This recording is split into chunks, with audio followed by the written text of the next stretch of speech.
Welcome to the Bloomberg Law Show. I'm June Grasso. From Donald Trump's verdicts totaling more than $500 million to his first criminal trial to a Supreme Court appeal, we'll tell you where it all stands. And what were two Supreme Court justices from opposite sides of the ideological divide talking about during a joint appearance at the National Governors Association. Biden and his deranged prosecutors, attorney generals, local district attorneys are trying to take away my liberty. They're trying to take it away. They're trying to steal my liberty. If there's any shred of justice left, they will fail and we will win. And so far, we're doing very nicely. Thank you. Well, I suppose what very nicely means is up for interpretation.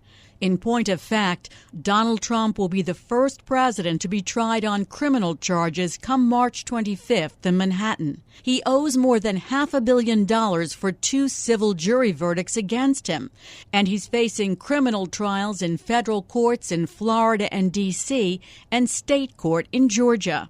And the clock is ticking on those civil judgments. Trump has less than 30 days to put up the cash or post a bond before he can appeal. New York Attorney General Letitia James is already threatening to seize his assets if he doesn't come up with the nearly $465 million for the fine plus interest in the state's case against him over his fraudulent asset valuations.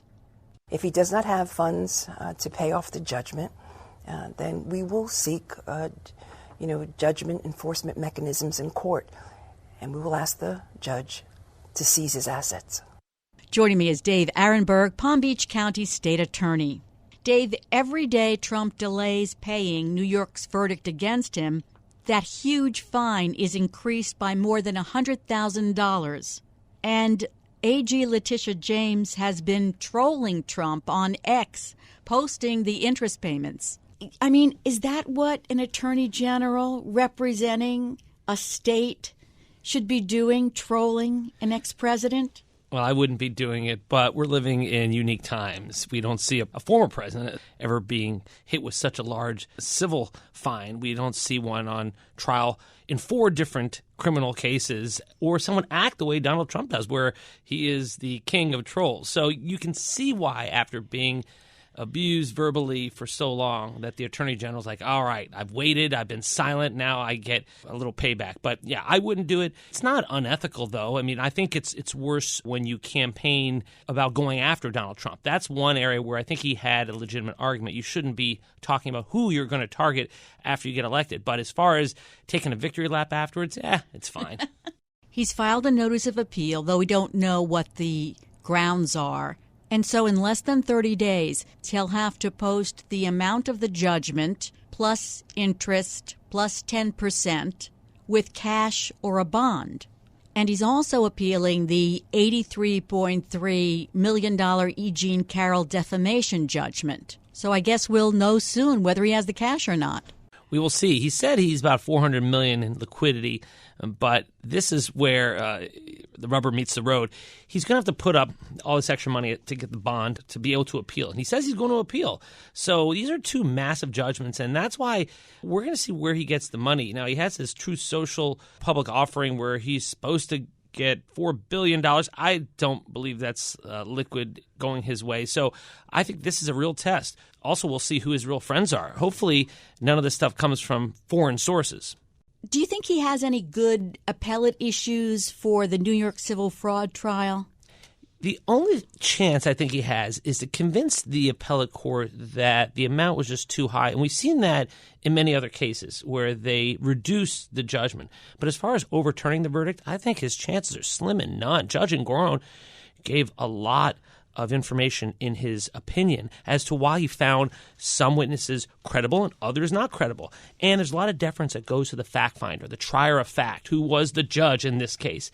And Judge Ingron seemed to give Trump a lot of leeway, like allowing him to give part of the closing argument and then sitting idly by while Trump blasted him, verbally attacked him. I don't know any other defendant who would get that kind of deference. And because of that, I think his decision is bulletproof, even if it may get reduced somewhat on appeal.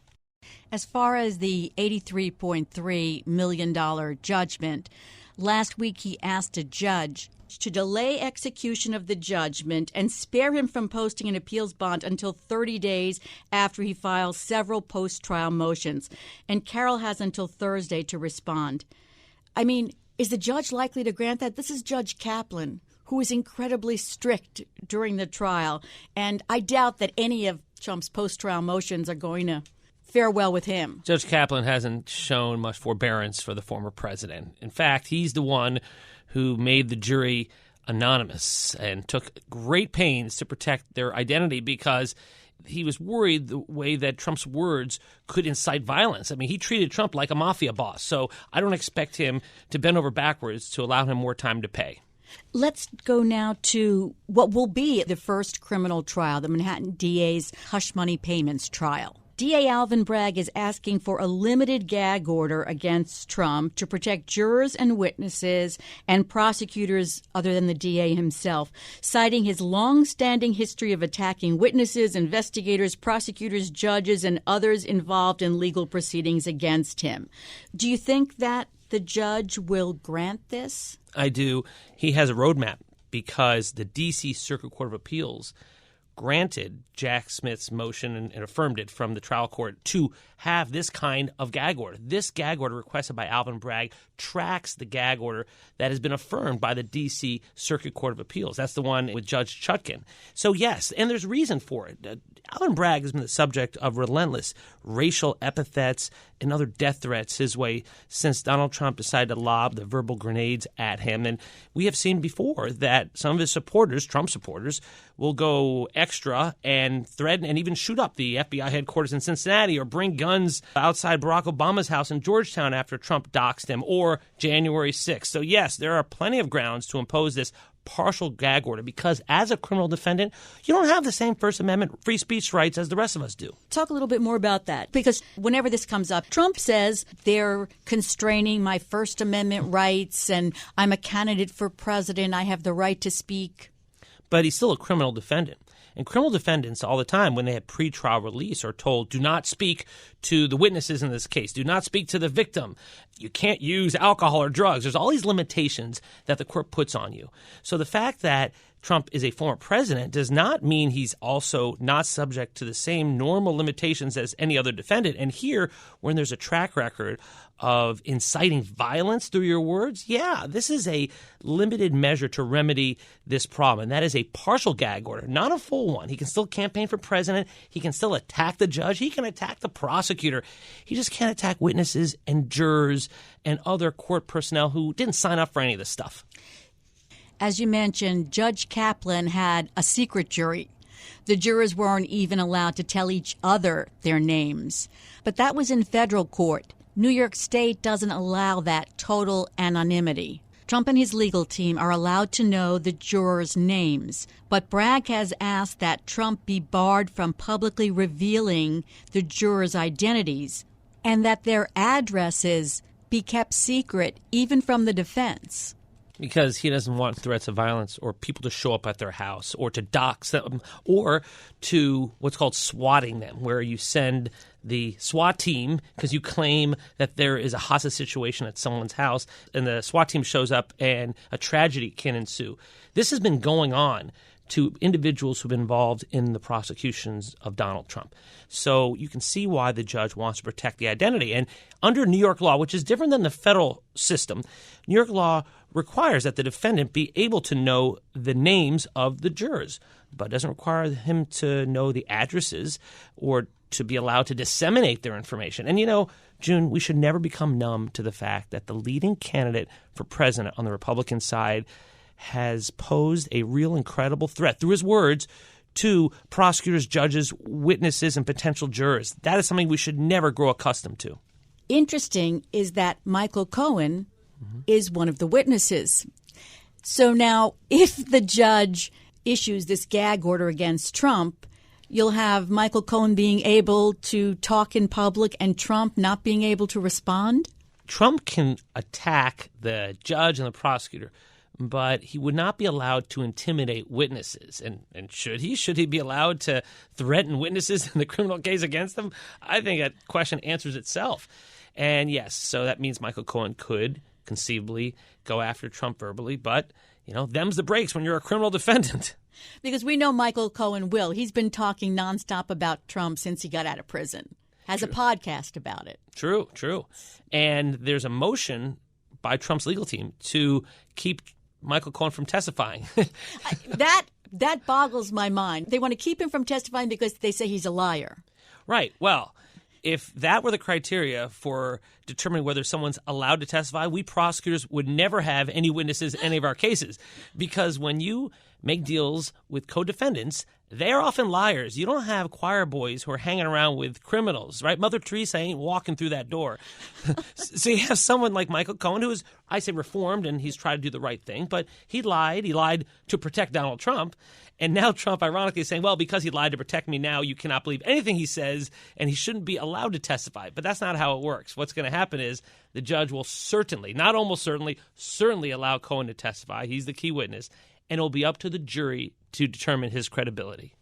Prosecutors are asking the judge to allow them to introduce that infamous Access Hollywood tape, as well as 3 public allegations of sexual assault made against Trump after the recording was released. Trump's lawyers say it's inflammatory and prejudicial, and I tend to agree. What do you think is going to happen there? Yeah, I agree. I think admitting the Access Hollywood tape would be more prejudicial than probative, meaning it would inflame jurors more than it would provide evidence they actually did this. This is about the falsification of business records. This is about trying to pay a porn star hush money to get elected, to be able to win an election and suppress that information from the public. So I don't see how the Access Hollywood tape or other allegations of sexual assault after the tape was released would be pertinent here, or at least be enough to be admitted, because it would inflame jurors, I think, unnecessarily. And that's from a prosecutor. I can't believe I'm taking the side of the defense. You have to every once in a while. Well, you know why you do it is because if you introduce evidence that you shouldn't have, if the judge allows it,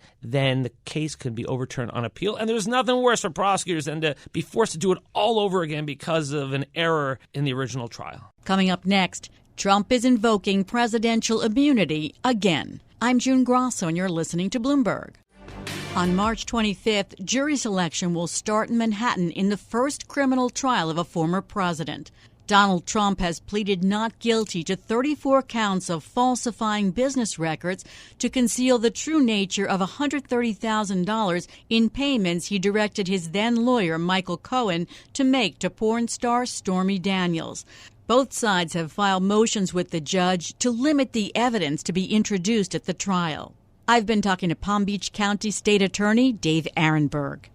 Manhattan DA Alvin Bragg is casting Trump's actions as election interference, which is what we normally hear from Trump, and arguing that the cover-up led to the withholding of important information from voters shortly before they headed to the polls. And Trump's lawyers asked that the prosecutors be barred from asserting that, saying it's irrelevant, which is just everything upside down. Dave, explain why Bragg is doing this. You see, June, to take this into a felony, because right now it's just falsification of business records. You have to show that the falsification of business records led to conceal another crime. And what crime is it? Alvin Bragg hasn't said so yet specifically, although he doesn't have to yet. But it looks like he's going to make a case that the falsification of business records helped conceal a campaign finance violation. Then the question is, can you piggyback onto a federal law? Remember, these are state prosecutors, and campaign finance rules in this case are federal laws because Trump was running for president. So that's why a lot of us think this is perhaps not the easiest case for prosecutors, but as far as whether Bragg should be allowed to bring up that evidence that the falsification of business records then was used to conceal a campaign finance crime, well, yeah, that's the whole point of this case, because you got to show that there's a felony here, or else it's just a bunch of misdemeanors. Great explanation, Dave. Let's turn to jury selection, which is starting on March 25th. And in New York, the lawyers are allowed to question the jurors. Jury selection can go on for quite a while. How hard is it going to be to get a jury in this case? I think you can get a jury in any high-profile case, because the standard is not whether people have heard about the case. It's whether they can set their biases aside and just follow the evidence and the law. And we've seen that over and over again in other Trump cases. Well, there's one guy in the first E. Jean Carroll case who was a devotee of a far right-wing podcaster, and yet he voted with the unanimous jury to find Trump liable. So I believe in the jury system. You just have to be able to vet the jurors to make sure there's no, wolf in sheep's clothing, no Trojan horse in there who's going in there pretending to say the right things and then will stick it to the state because they love Trump. Unlike other trials where he flits in and out when he pleases, he's going to have to be there every day, sitting before a judge that he's called a Trump-hating judge with a family full of Trump haters. Never a good idea to badmouth the person who's wearing the black robes and has that gavel, and also you have to stand up when they come into the room. As a prosecutor, no one has to stand up for us. We don't get to wear the black robes, and the gavel is just attached to our wall as part of a plaque. That's it. So now let's go to your state of Florida. There's a hearing Friday before Judge Aileen Cannon in the classified documents case. And supposedly it's about whether she's going to keep the May 20th trial date. Does that seem almost impossible at this point? Impossible. She needs to move it now because the longer she waits, the harder it will be for the case that will, I believe, go before the election, the D.C. case in front of Judge Chutkan, to be reset for that time. If Judge Cannon decides to keep that date in some belief that the trial could go then, which it has no chance of going then that could prevent actual justice of being done. The trial that's most likely to go, the federal trial, the D.C. election interference case, from going because that whole block will be clogged up by a trial that won't even happen. Some have said that that is the intent of Judge Cannon. That would be nefarious. That would be wrong. That would show bias. And I'm not willing to believe that yet. Now, CNN was reporting that Trump plans to use Judge Cannon to block Judge Chutkan because that's the judge that he fears the most, and so asked to move the Florida case to July. So that will prevent Judge Chutkan from setting a trial date before then. She's still waiting for the Supreme Court to decide whether to take Trump's appeal on the question of presidential immunity from prosecution. And then the time will be eaten up and there'll be no chance for the D.C. case of election interference to be heard before the election. It would look so bad if he gets his way with that. They would look like they're in cahoots. Jack Smith does have a say in this. And so I believe that the D.C. trial will go. It will go before the election, and I don't believe those kind of shenanigans you mentioned, June, will happen. But maybe I'm being the Pollyanna here because, look, all eyes are on Judge Cannon. She got repudiated last year when she got involved in the issue of the special master in the investigation of Donald Trump over the Mar-a-Lago documents. She butted into that case and not only was reversed by the conservative 11th Circuit's Court of Appeals, but was publicly humiliated. And I thought because of that, she'd be chastened and would try not to stick her neck out again. So we'll see soon enough. So you thought she would be chastened, but apparently she wasn't at one point. And we had talked about this before, that Jack Smith is trying to protect witnesses in the case. They've opposed an attempt by Trump's lawyers to include the names of about 24 potential witnesses in a public filing. And Cannon initially sided with Trump's attorneys to unseal the identities, and then Smith cited clear error. So now that may be something that comes up on Friday.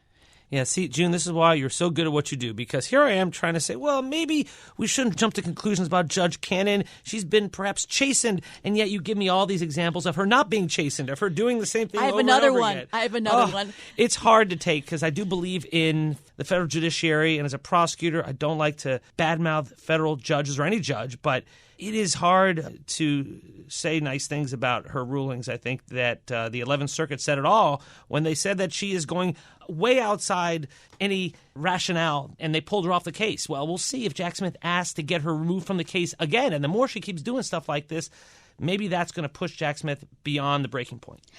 If she says she's going to go forward with releasing the names of these witnesses, Smith could appeal that to the 11th Circuit and ask for the case to be reassigned to a different judge, which has happened in the 11th Circuit. Correct. The nuclear button is Jack Smith asking for a new judge. I think for certain he will appeal that decision if she does not change her mind. But then the question is, does Jack Smith actually tell the court that she is beyond hope, that she is biased and she needs to be removed? That's the nuclear button. It has not been pressed yet, but at some point, Jack Smith's going to have to do it, perhaps, if she continues to make rulings like this. She is the only judge that Trump does not criticize of all the judges in his cases, so that says something. Well, he hasn't criticized Judge McAfee either. in Fulton County. Oh, right. You're right. I stand corrected. Judge McAfee came from the Federalist Society. I got to say, I think he's doing a good job in that case. I have no bones to pick with him. And, he's a young guy. He's only like 35. He looks a lot older. He's a lot wiser, has gravitas. That's the few benefits, I guess, of a receding hairline. He's very careful about what he's doing. We'll get to Georgia in a minute. Trump has asked the judge, Judge Cannon, to toss out the criminal charges with a host of different reasons. One is presidential immunity, which he keeps going for. Quote, President Trump departed the White House prior to 12 p.m. on January 20th, 2021. And so he made these decisions concerning the documents as commander-in-chief. That doesn't address his keeping the records away from the FBI and instructing other people to. But this immunity argument, they're beating it to death. It's a delay tactic. He has zero chance of prevailing on that. Remember, the conduct at issue happened after Trump was president. So you don't get a permanent get-out-of-jail-free card by the means of being president once. And it is preposterous to think that if he wanted to, for example, sell those documents to the Iranians for money, that presidential immunity, he could do so. Treason is treason. And once you're president or a former president, you don't get immunity from that or any criminal actions related to these documents. He's also going for, I believe, that, if he thinks it's declassified. Right. And yes, he goes back to the Jedi mind trick where he said that I thought about it being declassified, even though there's no proof whatsoever that he declassified any of these documents. But that's his defense. But I'd be surprised if they actually use that at the trial, if this ever goes to trial, because it's so preposterous. A judge may not even allow him to bring it up. Something else they're claiming is selective prosecution. And the prosecutor, Jack Smith, invoked the special counsel, Robert Hur, who declined to prosecute Joe Biden to show how different the cases are. Yeah, hoist by your own petard. Robert Hur was used by Donald Trump as a political javelin against Joe Biden. It's like, wow, look at what he said. Ha-ha. Now Jack Smith is using Robert Hur against Donald Trump in a court. So one of them is using her in a courtroom. The other one's using her in the court of public opinion. And it just shows you that I think Robert Hur went too far with his comments. I think that he went beyond what a prosecutor should do, which is why people are still talking about him today. I'm not even going to ask you about this long shot saying that the special counsel was not properly appointed since he was not confirmed by the Senate. I'm going to let that go, Dave. Yeah. Let it go.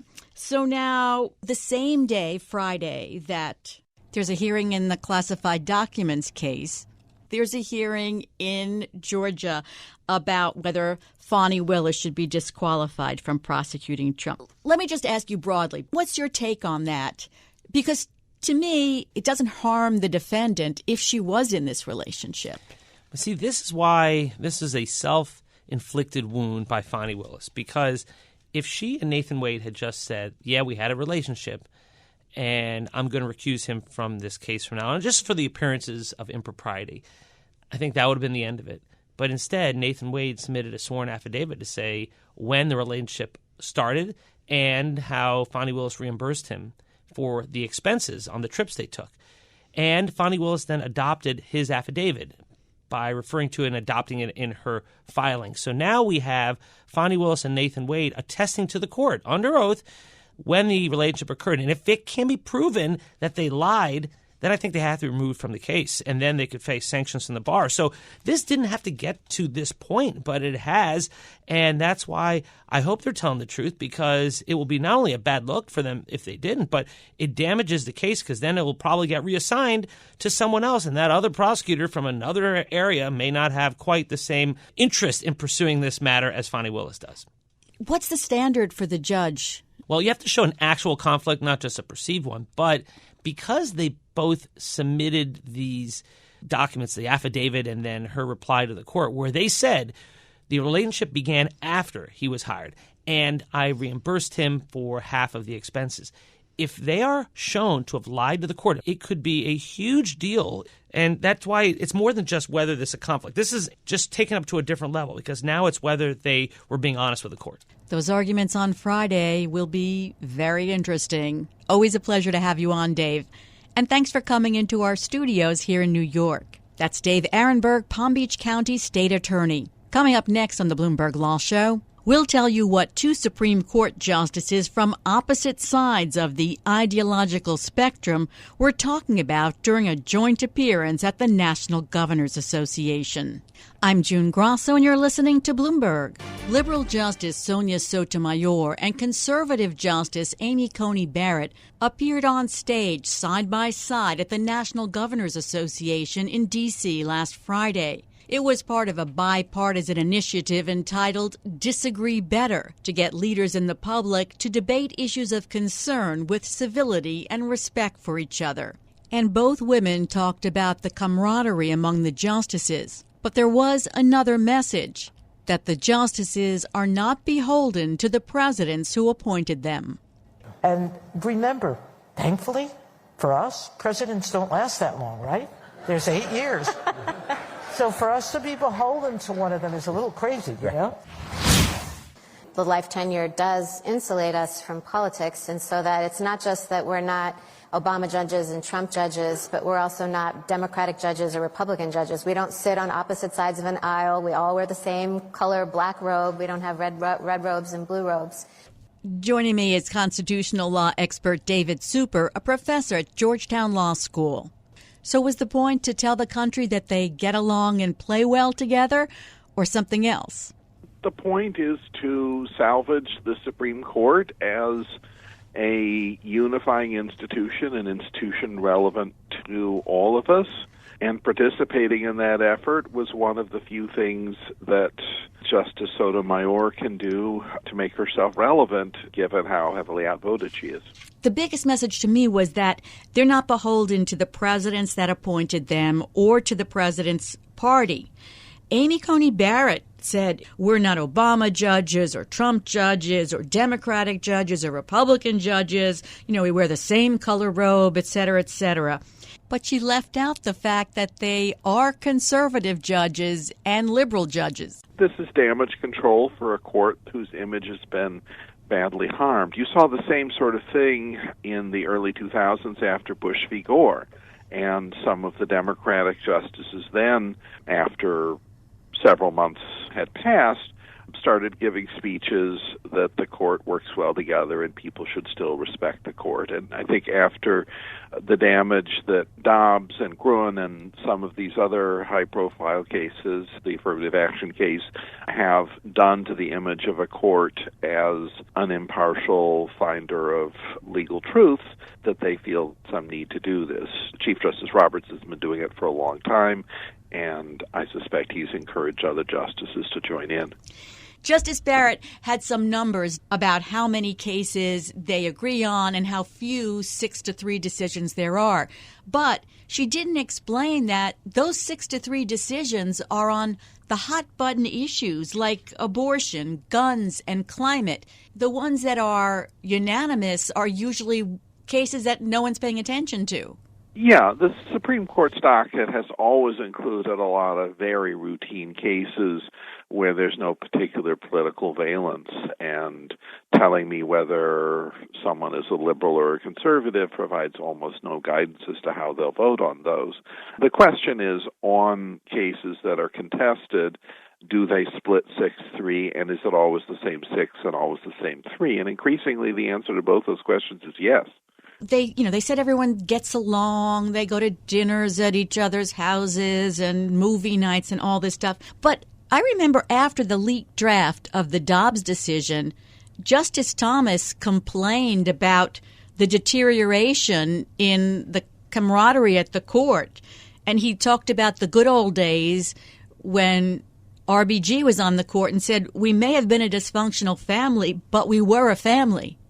So two different pictures, but does it matter? Well, these are 9 human beings. They're also the highest court in the land. And those are separate questions. I hope the 9 human beings have a good life and are enjoying one another's company, but that doesn't really answer the question of how the nation's affairs are being decided by them. This year, you mentioned Bush v. Gore. Some of the decisions coming up about the 2024 election, do you think that they could be as controversial as Bush v. Gore? No, I don't think so. Bush v. Gore took an election that I think most people knew was won by Al Gore and switched it after the fact. The question here is whether Mr. Trump is on the ballot, and frankly, if he isn't on the ballot, someone with similar views will be on the ballot. Possibly someone named Donald J. Trump will be on the ballot. So I think the stakes are much, much lower here than in Bush v. Gore, and the politicization much less so as well. It's been almost 2 weeks since all the papers were submitted in Donald Trump's appeal seeking immunity from criminal charges stemming from his efforts to overturn his 2020 election loss. Should it be taking this long? I mean, the special counsel emphasized how important it was to do this quickly. Well, important for whom? Mr. Trump has been clearly playing to delay so that it will be tried after the election, or preferably after he's reinaugurated and can pardon himself or order DOJ to drop the case.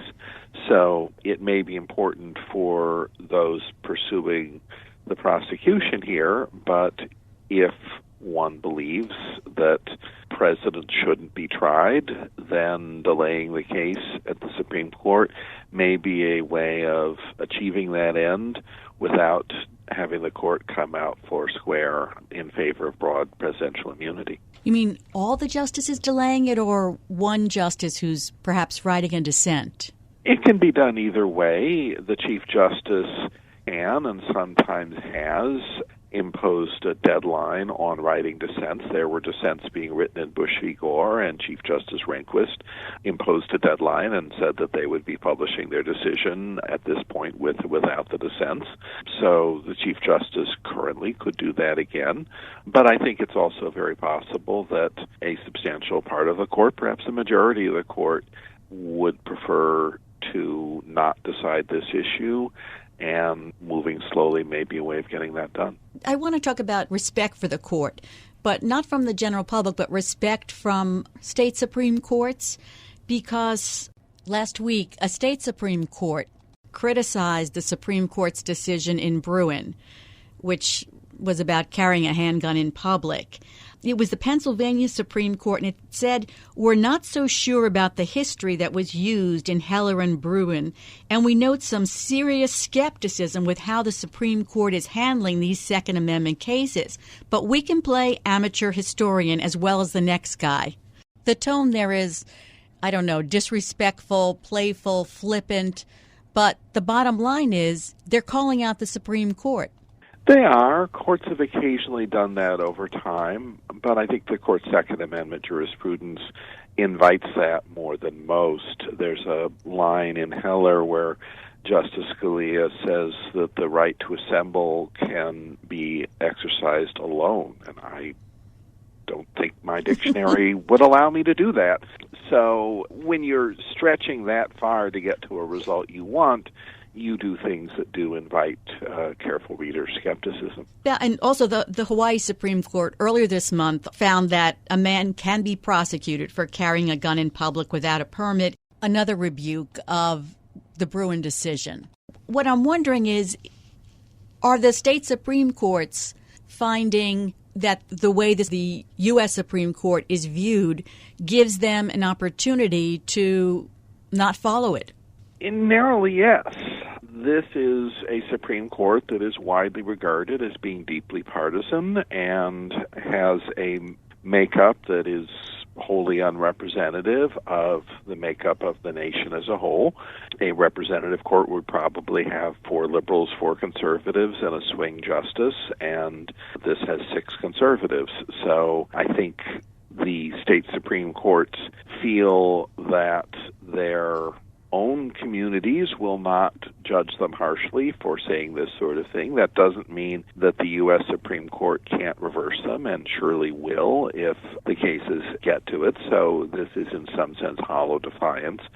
But historically we haven't had this kind of defiance except in a few eras of particularly extreme behavior, such as when the so-called Lochner Court was striking down economic and social legislation to protect workers in the Industrial Revolution, or when Chief Justice Taney went after the Missouri Compromise and buttressed slavery in the lead up to the Civil War.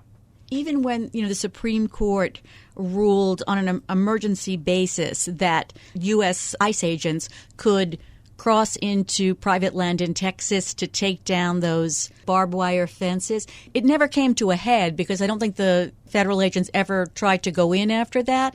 But it didn't seem like Texas was too concerned about what the Supreme Court said either. And that was remarkable because Texas certainly can't say that it was abused by a liberal Supreme Court. This is a very conservative Supreme Court, but I think the Supreme Court has become seen as politicized enough that the Texas officials felt comfortable attacking a court that is philosophically very much in their camp. Is there anything that would turn this around for the Supreme Court where people would start to respect it again? Generally, a number of important high-profile decisions in which justices' votes clearly didn't correspond with their policy preferences.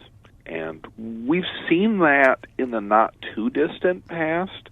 Justice Kennedy was a very, very, very conservative justice, but would vote for results that were not conservative if he thought that that's where the law went. Justice Scalia did that on a number of occasions. But there aren't many of them that do that now, and when they do it, it's not very often, and that makes people feel confident that they're seeing a political force much more than a judicial one. It's been a very interesting conversation. Thanks so much. That's Professor David Super of Georgetown Law School. And that's it for this edition of the Bloomberg Law Podcast. Remember, you can always get the latest legal news by subscribing and listening to the show on Apple Podcasts, Spotify, and at Bloomberg.com/podcast/law. I'm June Grasso, and this is Bloomberg.